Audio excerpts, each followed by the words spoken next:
Ramadan ini di 2 tahun terakhir agak berbeda buat aku karena selama hidup ini aku selalu Ramadan puasa di Indonesia yang penuh berkah dan Masya Allah nikmatnya ini kalau kita beribadah. Tapi aku 2 tahun terakhir ini, tahun kemarin dan tahun ini Insya Allah Ramadannya di Amerika. Ya terbayang ya kita sebagai minoritas, ibadahnya juga ada level tingkat ujian yang lebih tinggi mungkin. Kalau di sini kita puasa semua orang juga puasa gitu kayaknya ya. Kalau di sana kan kita puasa semua orang makan, semua orang nggak puasa, semua orang bisa boleh marah-marah dan sebagainya. Jadi ya itulah berbeda. Tapi mudah-mudahan makin tinggi ujiannya makin besar ibadahnya. Berarti udah dua kali ngalamin ya? Sebenarnya baru sekali, tahun ini yang kedua. Insya Allah kalau boleh masuk Amerika ya. Karena aku masih di Indonesia nih sekarang. Masuk Amerika nih nanti minggu depan. Kalau nggak dideportasi boleh masuk, gua berarti Ramadan di Amerika gitu. Tapi pernah punya pengalaman kan puasa di Amerika itu seperti apa sih Teh? Susahnya plus minus sih sebenarnya ya, maksudnya nggak nyamannya karena mungkin ya gitu tadi kan semua orang nggak berpuasa, kita hanya kita yang berpuasa. Terus lebih panjang waktunya karena masuknya udah ke summer. Jadi kayak awal puasa itu masih kayak 12 jam karena masih dingin kan sekarang, nanti cepet waktunya tuh cepet banget. Ntar waktu lewat seminggu tuh udah jadi puasanya udah jadi 14 jam, ntar minggu depannya udah jadi 16 jam, ntar itu malamnya itu bisa matahari tuh turun baru jam 9 malam, kebayang nggak? Biar jam 10 malam deh baru turun matahari. Dan you know what, jam berapa tarawehnya? Selesainya jam 2 pagi, jam 1 sampai jam 2 pagi tarawehnya. Tapi itu maksudnya mungkin ujian itu usaha kita untuk puasa dan untuk tarawehnya. Tapi taraweh di sana aku baru sekali ngerasain taraweh itu selama 30 hari hatam 1 juz. Karena di masjidnya itu kan Timur Tengah ya. Jadi kayak di Mekah jadinya di sana sistemnya 1 hari itu harus 1 juz kita. Jadi di situ sistemnya beda tuh. Jadi kita kalau taraweh buka sambil buka Al-Quran, jadi sambil baca. Jadi kalau dan karena kemajuan zaman sambil buka handphone.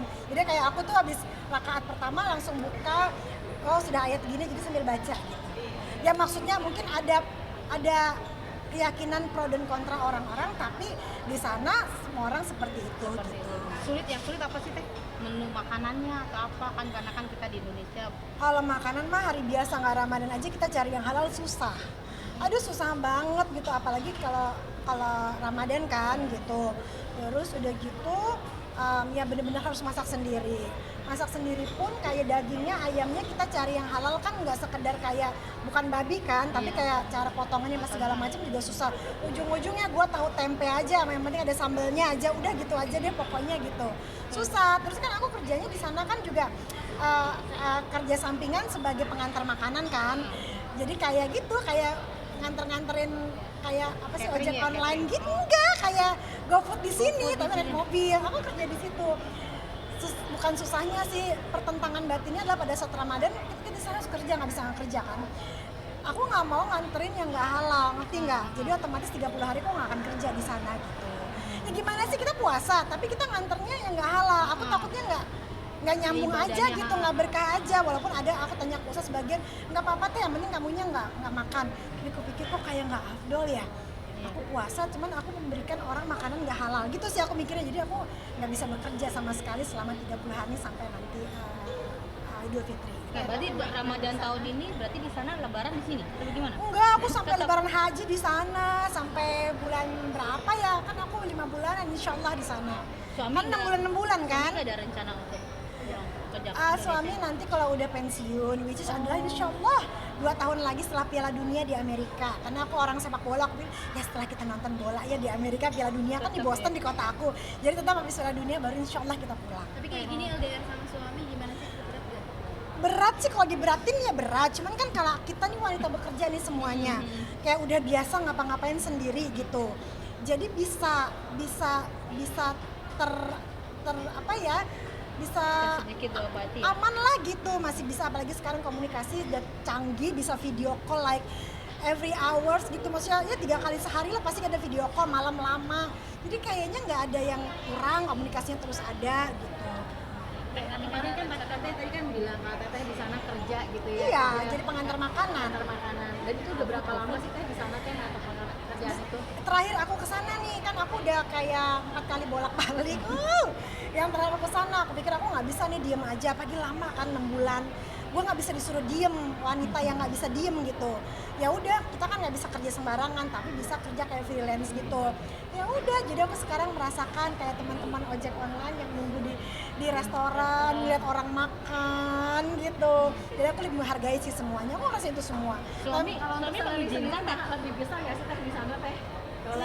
Ya namanya juga bayarnya per jam dolar ya sayang, sama aja kayak syuting di sini kayaknya ya.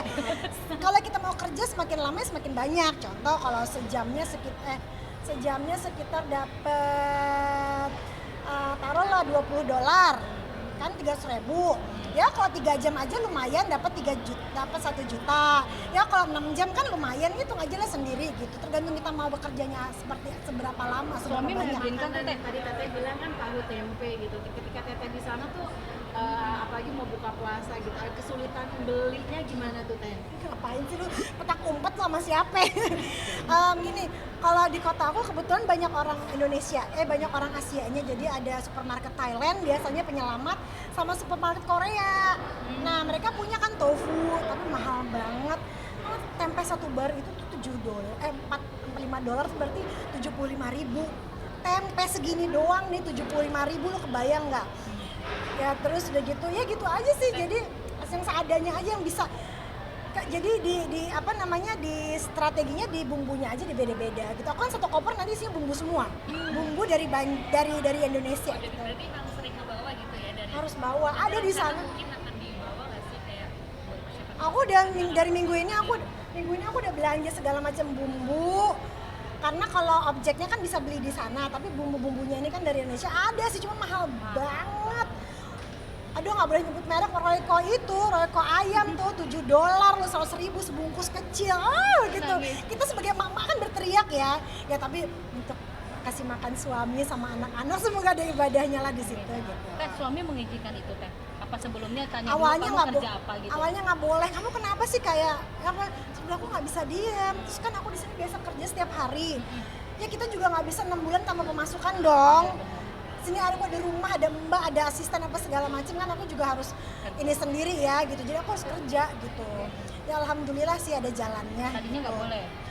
Ya dia sih nggak usah lah ngapain gitu kan, aku nggak bisa diem udahlah gitu daripada aku bengong-bengong aja juga kan, dan aman juga, dan kita naik mobil kemana-mana nganter-nganternya gitu. Di sana Ada kan videonya lucu banget, dikejar anjing. Iya makanya teh. Oh ada anjing segede badan gue kan kecil ya, ngantri makanan, halo how are you, aku berkerudung juga, kadang ada yang begitu-begitu, terus ada yang punya anjing nggak disambut orangnya, sambutnya sama anjing segede gini, dikejar apa segala, lucu sih jadi bagian itu.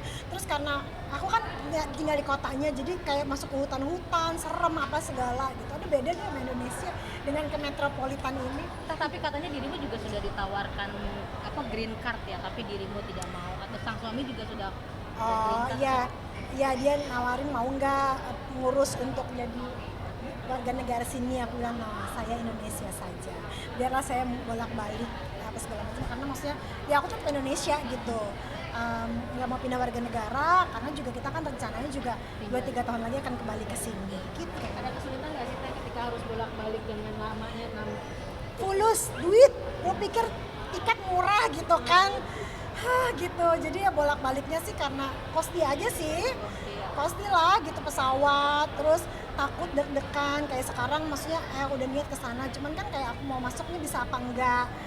apa sih teh yang teteh takutin?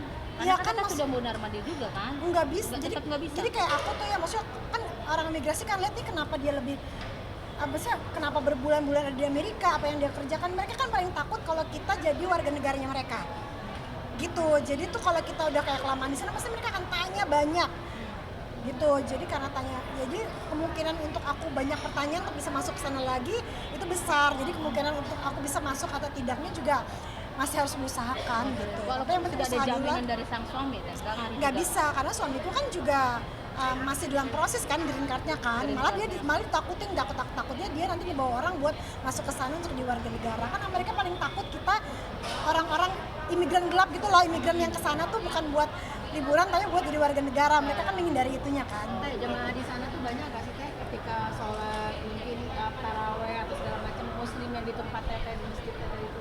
Kalau di kota aku, itu kota kecil ya, jadi cuma aku dan keluarga aku, tapi Dover namanya. Tapi kalau di kota-kota sebelahnya itu ada banyak gitu. Masjidnya itu kayak apa ya, kayak satu state itu satu masjid biasanya. Nah kebetulan masjid ini baru banget aku cukup mengikuti. Setahun aku di sana kita mengambil alih masjidnya dari gereja, jadi dijual dan tadinya gereja sama sekolah Kristiani, terus dijual dibeli sama Muslim di sana, dijadiin masjid megah banget, bagus banget, terbesar kayaknya ada di Amerika gitu. Jadi di situ, tapi memang kebanyakan Timur Tengah sih. Jadi kita ngikutin aja sistem mereka seperti apa, kira-kira mereka beribadah seperti apa, aturan-aturannya gitu. Tapi kan yang penting benar ya, baik deh. Udah seperti itu, tapi alhamdulillah kebersamaannya cukup kuat, walaupun kayak ibadah tuh kita juga harus kunci pintu, anak-anak nggak boleh berkelihatan, kan ada kan kayak penembakan apa namanya, imam masjid kan ada di New York di mana-mana. Jadi tuh kalau kita lagi ibadah kerja taraweh gitu, sudah banyak yang laku sayang, amin. Jadi biasanya kalau taraweh itu anak-anak kan biasa bawa anak-anak tuh nggak boleh di luar karena takut lah masih ada kekhawatiran seperti itu. Terus biasa pintu tuh kalau di sini kan pintu dibuka, terus pintu masjid di sana dikunci. Kita kalau yang muslim dikasih password pin untuk kalau mau masuk tuh harus itu, dan untuk minta pin itu benar-benar harus di filter banget, ini bener enggak, terus rekomendasi dari siapa gitu. Terus kadang kalau kita ada acara buka puasa ditungguin polisi di depan gitu sih gitu, mungkin dia ngejagain juga kali ya, takut gitu. Jadi ya itulah perjuangan ya, Masya Allah gitu. Jadi aku kayak merasa ya Allah, kita tuh di Indonesia nikmat banget semuanya, ibadahnya gitu. Baru bisa merasakan, mensyukuri itu setelah tidak berada di lingkungan kita sendiri. Rencana kesana kapan Teh?